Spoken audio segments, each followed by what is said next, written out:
Trump hits transgender lovers with 7 perfect words. Do you agree with him?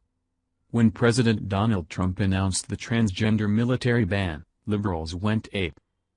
It was the intolerant president's bias shining through. It was a big bad heterosexual white man stomping on the oppressed people who have chosen alternative lifestyles.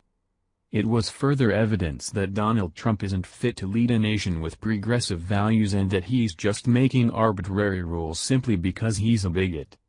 Really, Trump's decision couldn't possibly have had any basis in fact or reality. As everyone knows, there's no problem with transgender individuals in the armed forces, and if there is, it's up to the government to solve them because God forbid we should offend someone. This is how America operates today. They care nothing for facts and reality, they only care about the agenda. The narrative. The liberal line we all must toe or face the dire consequence. Except there are some of us who deal in truth.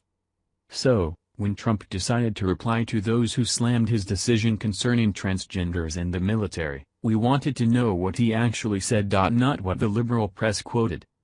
And per the Blaze, here's the quote. "I have great respect for the community. I think I've had great support, or I've had great support from that community.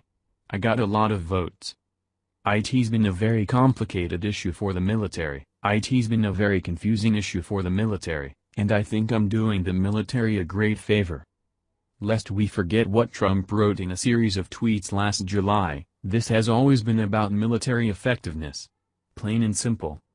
Liberals don't like to read anything that proves them wrong, of course, but we'll tot up the tweets once more because again, we deal in facts and truth.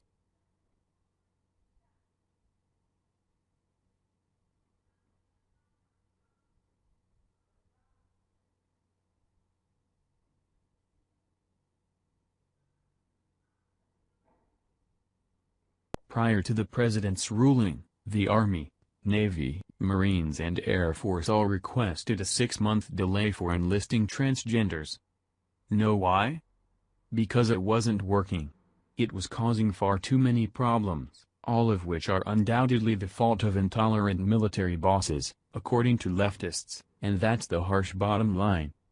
Our military is not about political correctness. It's about protecting a nation. It's about operating at the absolute zenith of performance in order to achieve maximum potency. And when Trump simply listens to the military and realizes that things aren't working, he's duty-bound to act.